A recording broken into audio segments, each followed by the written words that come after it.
everybody. So happy to be with you here as part of Percona Live Online 2021. In this session, we're going to be talking about one of my favorite subjects, Trino. This session is going to be all about choosing, using, and extending Trino as a primary data store. Now, you may not be using Trino as your primary data store, and that's okay. We're still going to show you a ton of things that hopefully will make you fall in love with Trino just as much as we have. I'm your host and only participant, Rob Dickinson, CTO at Resurface Labs. You can find me on Twitter at Rob from Boulder after this talk.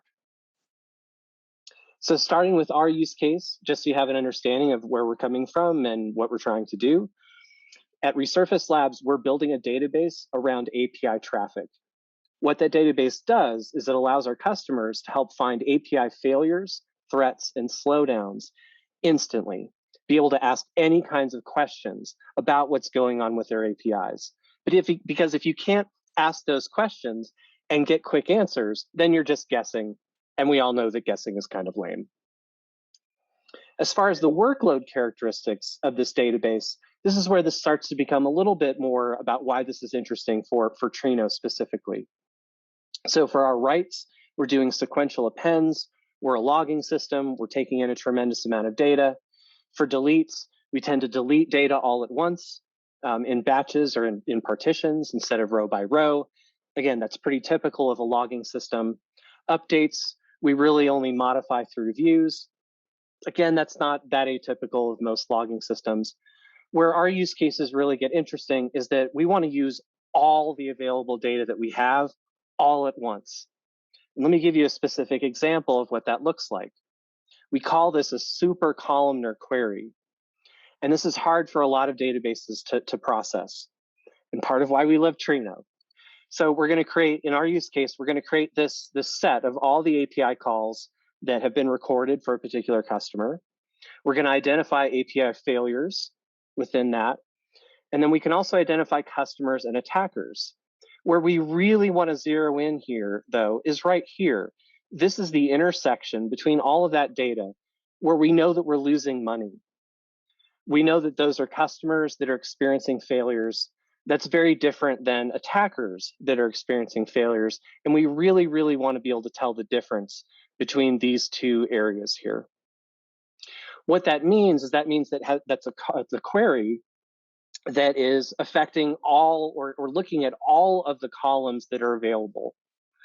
When I am identifying an API failure, I'm looking at the URL, I'm looking at the headers, I'm looking at the payload, I'm looking at all the columns. When I'm trying to determine if something is a customer or an attacker, I'm also looking at all the columns. So this is a MapReduce kind of query, a super columnar query, if you will. And this kind of use case, if you have any use case like this at all, Trino ends up being an incredibly powerful platform. All right, but that's enough about Resurface. We're really not here to talk about Resurface. We're here to talk about Trino. So let's dive into all the different things that we found about Trino that we're really taking use of in our product. So just introducing Trino, that's the cute little bunny. If you haven't already seen Presto, I don't know, maybe you've been living under a rock the last 10 years or so. Presto, obviously huge project. Trino is just the next chapter in that project. So if you know Trino, if you've been using the PrestoSQL variant for a long time, this is now the same software, the same people, the same founders that are now under this new mantle of this new open source project called Trino. And the commander and the name of the bunny is Commander Bun Bun, which I love and my kids love. Tell me more about Bun Bun. All right, so specifically, why do we love Trino? I'm going to give you a couple specific reasons here, and then we're really going to spend the next 15 or so minutes kind of unpacking each of these in more detail. So you don't have to ingest all this right now. But what we love about it, it lets us hide data sources. It gives us really powerful SQL. It lets us choose where our queries are executing. We can push our queries down to the data. That's very, very important for dealing with network effects. Then as an open source project, it's easy to extend. It scales up and down. And it does have some advantages over the earlier Presto fork that still exists today. So one of my favorite features or aspects of Trino is its ability to hide all kinds of sources behind a common SQL interface. This is a diagram here actually taken from the Trino documentation, but if we were showing this from our documentation, it'd be almost exactly the same diagram. This is how we're using it too. We want to be able to consume or support all kinds of different consumers of our data. We want to be able to bring dashboards. We want to make our data available to ETL, to all kinds of database management tools for ad hoc querying, for machine learning, all these things, right? And a lot of folks are trying to do that kind of integrations.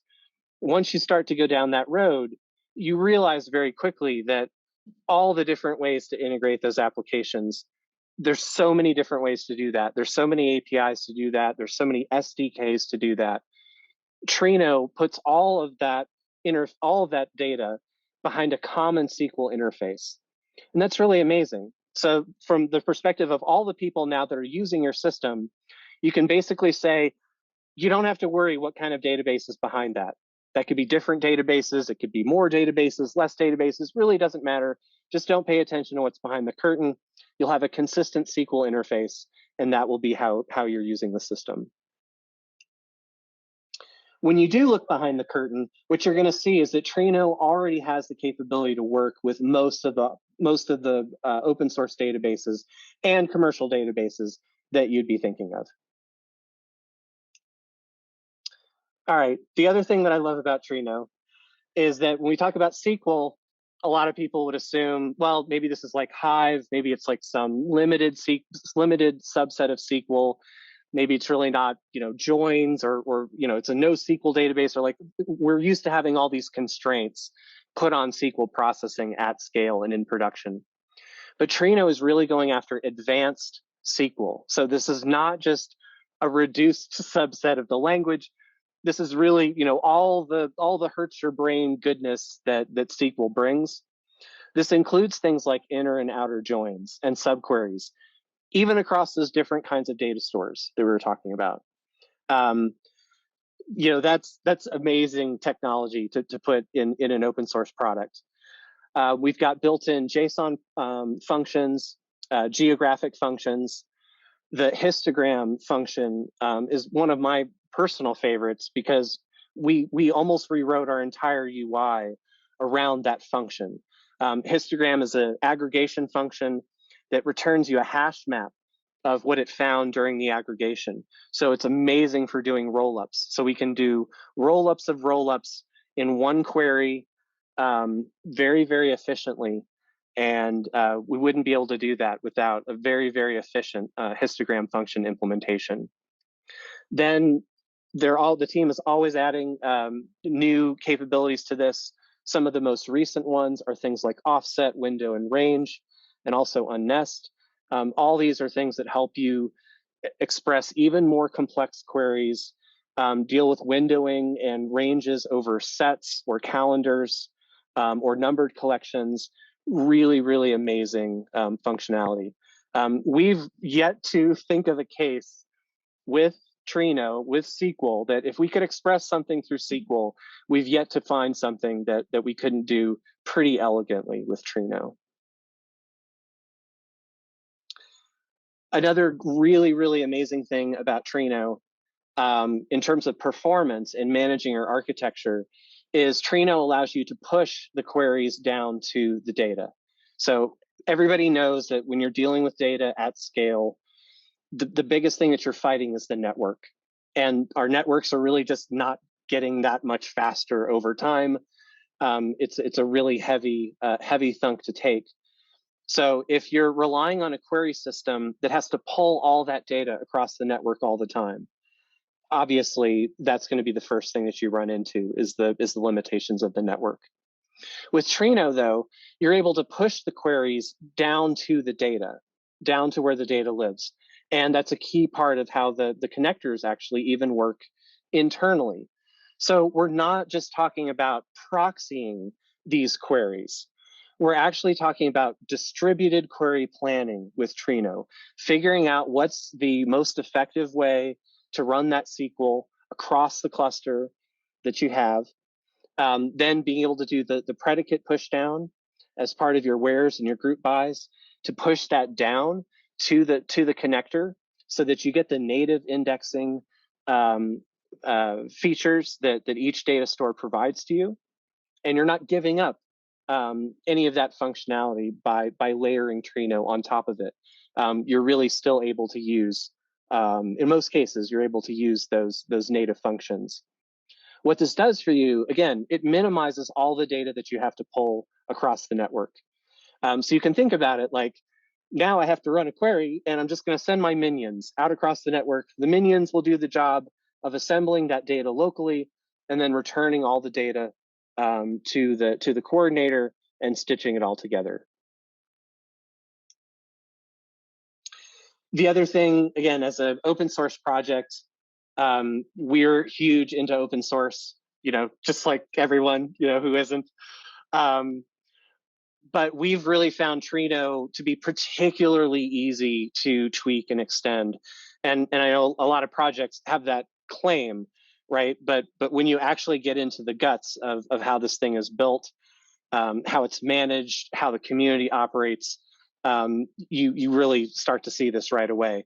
So one of the things that we did, of course, because we have these crazy workloads that we're trying to satisfy, we actually built our own connector for Trino, and that plugs in just like all the other Trino connectors do. We modeled that after some of the example connectors that came with Trino. And so all that source was available for us to do that. And in fact, it really was like a weekend project to get our first connector up and running and actually get data moving through the system. So it was really, really easy. But you may be thinking, well, I'm not sure I need to create a connector, and you may not. That's kind of an extreme example of extending the platform, but there's lots of other ways that you can tweak and extend Trino. One thing that I think is very, very interesting is query functions. It's relatively easy to implement query functions and add those to your Trino distribution. And that really, that's how we've gotten to JSON parsing and geotagging, some of these other functions that are available. That's an amazing facility to have that, to be able to plug those in. Trino also supports views. And this is another area where we've yet to find any limitation on views in any meaningful way. You could do views of views. You can bury virtual column definitions in views. There's all kinds of things that you can do with views. Again, a lot of that is the SQL language itself, or the SQL standard itself, but Trino gives you all of that power. It's also Apache licensed. So if you're using Trino or thinking about Trino in an environment where you're embedding this into a commercial product, like we are at Resurface, or you're using it in some other capability, then Apache license actually gives you a lot of freedom to do that. Of course, give back to the community like we are, right? Like everybody wants to.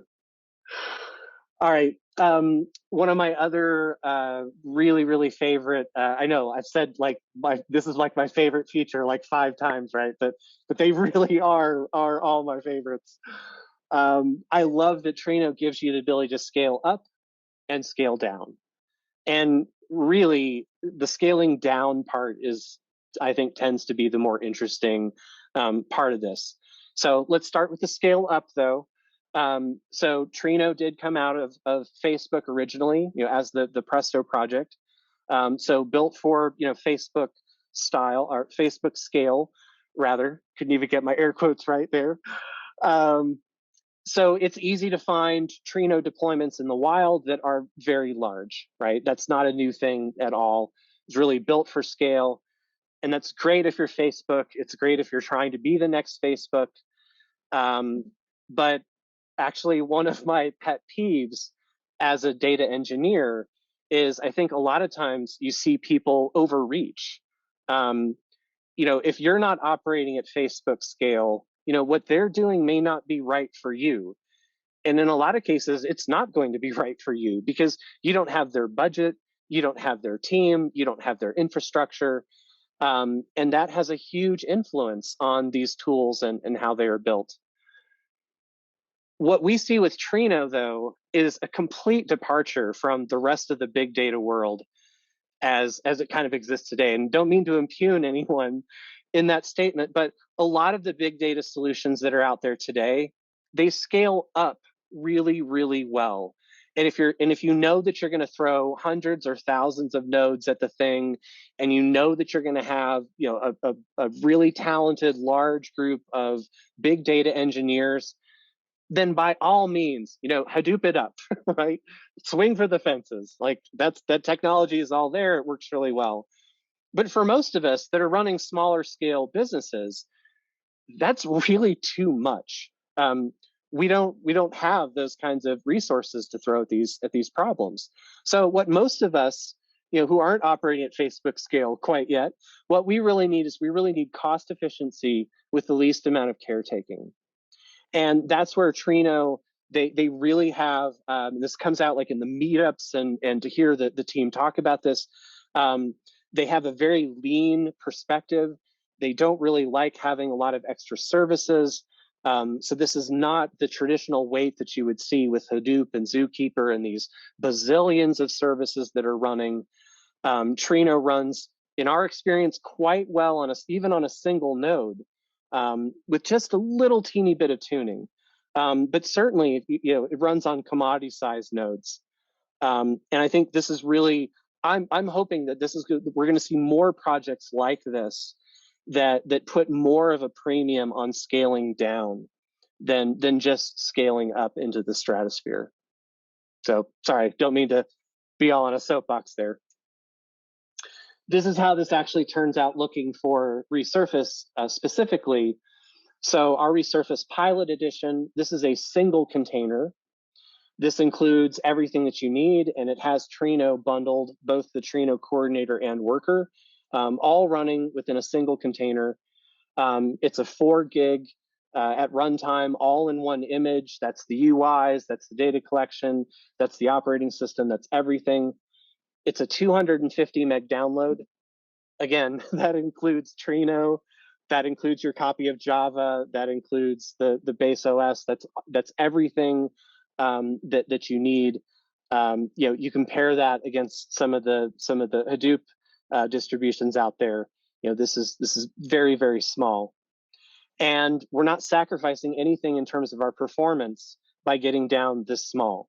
So we can run, with our system anyway, we can run just about any complexity of query, and that query will take about a second to execute. Like, yeah, it may go to 2 seconds if you're really trying to do crazy, and it may go to half a second if you're just doing straight counts. But we have a very, very tight range where we can run a query of almost any complexity, and that really wouldn't be possible without Trino. And you can see here in the middle, this is where we put in our own connector that works with Trino, and then we're using our own binary file format to implement this very, very efficient linear scan of the data. And Trino gives us just an amazing framework to be able to do that. So this is the single container version. And then, of course, you can scale this up as big as you want. So you can start with something that works on your laptop. You can then take that same software, scale it out easily in the cloud. And again, the other thing, the thing that's great about Trino here is that they're not expecting to have 100 nodes. They're not expecting to have 1,000 nodes. Just even a handful of nodes is fine. You're going to get a linear improvement the more nodes that you add. All right. So the last thing, I don't want to impugn anyone. I don't want to be hating on the Presto team. I'm not a hater, but I think the numbers are very clear. I think when you step back and you look at this objectively, Trino definitely has the upper hand over Presto, and that's just how the cookies are crumbling. Trino has almost all of the original founding members from the Presto project at Facebook. That group left Facebook to establish this as an open source project. And if you really want to see all the story and drama behind that, you should go to their blog and check it out. But but basically for a long time there was Presto and there was PrestoSQL. And as somebody who was active in this ecosystem, it was hard to walk customers through the differences. And like, do you mean Presto? No, I mean PrestoSQL. And which connector or that connector? Like, that was hard. And we had kind of selfishly started to wish for a long time that, you know, it'd be great if one of those split off and rebranded. And that's actually what the Trino team did. So they took the initiative to do that, establishing a clear mark around this, and the way that the community has responded, you know, again, just as a humble bystander here, has been pretty amazing. So these are the current stats on the project. You know, 461 current contributors, growing. You know, every week there's a huge number of more people showing up on Slack. And again, just other objective measures around this. Trino's getting a lot more commits. And a lot of things are going into Trino that aren't getting merged back into the Presto version. And it seems like that's only going to accelerate.